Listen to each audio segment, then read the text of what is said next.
Shalom. First and foremost, I'd like to give all praise and honor and glory to us due to Yahweh, B'Hashem Yasha, B'Hashem Chakadash. Giving all glory and honor to the Almighty Yahweh, B'Hashem Yasha. Double honors to the elders and apostles of the great millstone who were taught the truth. Salutations to the sincere brother out there who preaches his truth and edifying the brothers and sisters who are training diligence. And salutations to the elect scattered abroad. Today, this is your brother. I welcome back to today with a lesson through the spirit and power of Yahweh, B'Hashem Yasha, B'Hashem Chakadash. Just going in on some news that I just came across. And it's from the New York Times. And just to get straight into the point, it says Trump's action rattle the military world. I can't support the man. It said the president's threat to use troops against largely peaceful protesters as well as other attempts to politicize the military have unsettled a number of current and former members and their military and their families. Slacking. And this is from June 12, 2020, which is yesterday. So it says, Aaron Fangman grew up in I'm going to skip that part. It says, he has hurt the military, said Miss Fangman, who lives in Arizona, one of several states, and played this November with a high percentage of veterans and active duty service members. Bringing in active duty members to the streets was a test to desensitize people to his future use of the military for his personal benefit. I think the silent majority among us is going to swing away. It says, since 2016, Mr. Trump has viewed veterans as a core slice of his base. In that year's presidential election, about 6% voted for him. And skipping down, I wanted to get to this right here. It says, but the president's threat last week to use active duty troops on American streets against largely peaceful protesters and his flirtation with invoking the 1807 Insurrection Act have rattled the military world, from its top leaders to its youngest veterans. If they break in significant numbers, they could carry political weight in key battleground states like Arizona, North Carolina, and Ohio. And it said that he was saying that he might use the Insurrection Act. So let's see what the Insurrection Act of 1807 is. This is what President Trump said. It says, if a city or a state refuses to take the actions necessary to defend the life and property of their residents, then I will deploy the United States military and quickly solve the problem for them. Mr. Trump said in Rose Garden. Says, although he did not mention it by name, Mr. Trump would be invoking the Insurrection Act, a group of statutes approved by Congress in the early 1800s that gives the president the power, under some conditions, to activate federal troops for domestic law enforcement. So what is the Insurrection Act? An early version of the Insurrection Act was first approved by Congress in 1792 to provide for calling forth the militia to execute the laws of the Union, suppress insurrections, and repel invasions. It has been amended several times in the century since. So you see, if he does this, it'll give him power. It'll give him the power to use the government and use the troops as he needs to.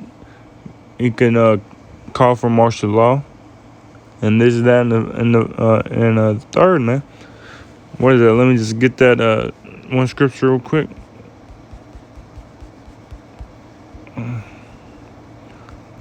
Jeremiah 30, verse 7. There's Jeremiah 30, verse 7. It says, alas, for that day is great, so that none is like it. It is even the time of Jacob's trouble, but he shall be saved out of it. So this could cause a martial law, man. Trump doing the Insurrection Act could cause a martial law. Bringing them troops, make sure that you're following the CDC guidelines, making sure you ain't out protesting, making sure you are following the the curfew that may or may not be set in your city, which I believe in New York it's like 9 o'clock, something like that. But you see, man, this is Mr. Trump, or I said Donald Trump, Donald J. Trump, DJ Trump could be receiving power, and you see that some people, and even in the military, isn't with it, man. It says, I have always been a swing voter, said Amy whoever, an Army veteran and spouse who lives in North Carolina and is volunteering on a House race, the first time she has ever volunteered in politics.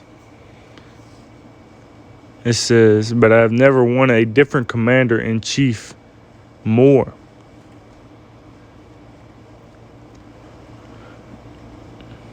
So this person wants a different commander-in-chief, man. It says, some members of the military who are not permitted to speak about politics publicly and their families have been posting critically on social media about the president and policies of his that they once supported. Others who have not been excited about Mr. Trump as their commander-in-chief have begun to speak out, join protests, and volunteer for progressive causes. They say that Mr. Trump has politicized the armed forces, which pride themselves as being above politics and discourage partisan discourse in their ranks, and has threatened the Constitution, both of which they deem as last straws. It says, of course, many veterans and military personnel still support Mr. Trump.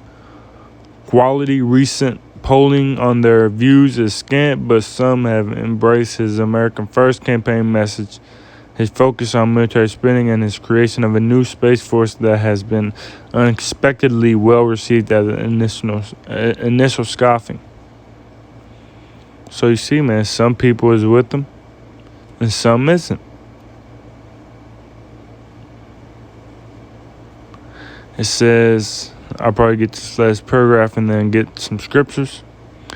It says, Mr. Trump's move to use the military against American protesters and looters came after several months of other highly unorthodox moves by his administration involving the military, including the clearing of 3 members of the armed services accused of war crimes, the firing of Captain Brett E. Crozier after he raised alarms about the coronavirus on the aircraft carrier he commanded, the calling back of the West Point students during a pandemic so the president could address them for a graduation, which he is set to do on Saturday, and the diversion of funds from military projects to pay for a border wall, a move that followed the deployment of troops to the borders just before the 2018 midterm elections.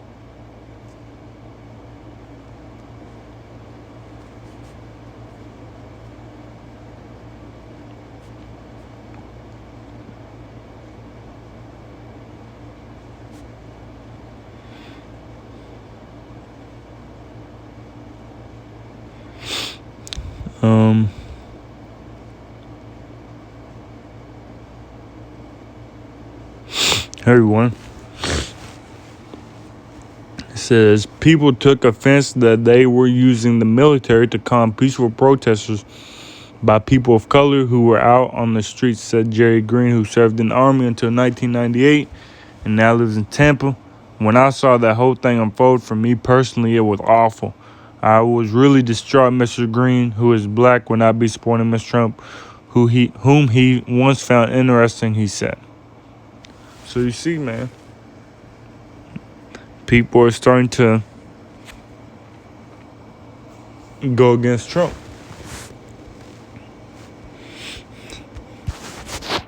Just get a couple scriptures here.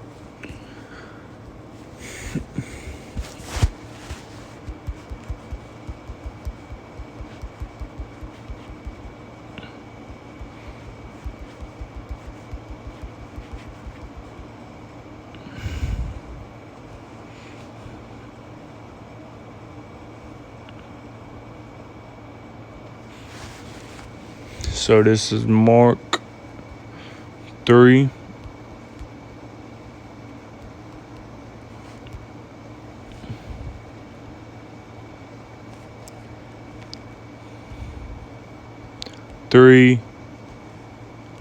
Mark 3 and verse 23. And he called them unto him and said unto them in parables, how can Satan cast out Satan? And if a kingdom be divided against itself, that kingdom cannot stand. And if a house be divided against itself, that house cannot stand. And if Satan rise up against himself and be divided, he cannot stand but hath an end.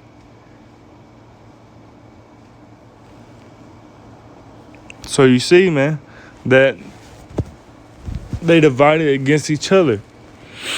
The Democrats don't like the Republicans, and the Republicans don't like the Democrats. The people who once voted for Trump don't like Trump no more. Trump starting to is trying to execute martial law, trying to get the troops out to stop the protesters, and some of the troops don't want to do it. This, that, and the third, man. They divided against each other, man. And this kingdom is going to fall quickly, speedily, hastily.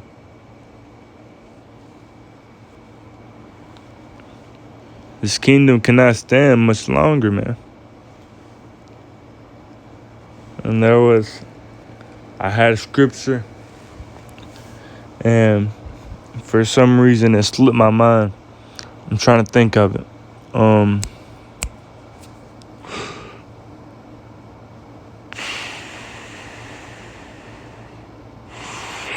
Slovakia.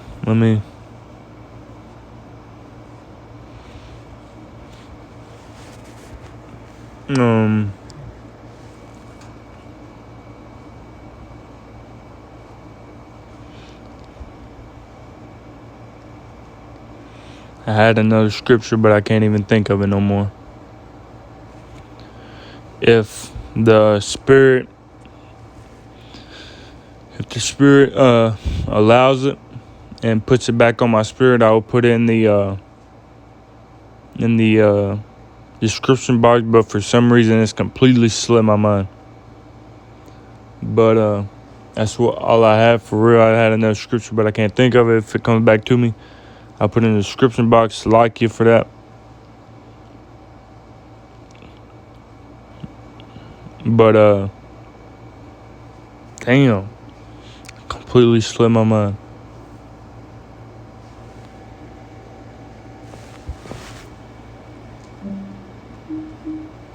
But that's all I had. Like I said, Kahalayim Law, Yahweh Bashem Shabbat Chakadas. Double honors to the elders and apostles of Great Millstone who taught the truth.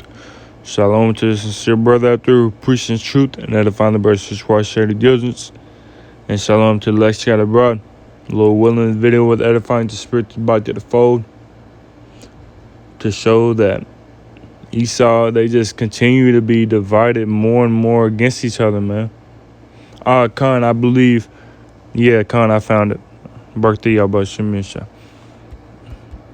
About seditions of men. Birthday about Shemisha about Chakadas.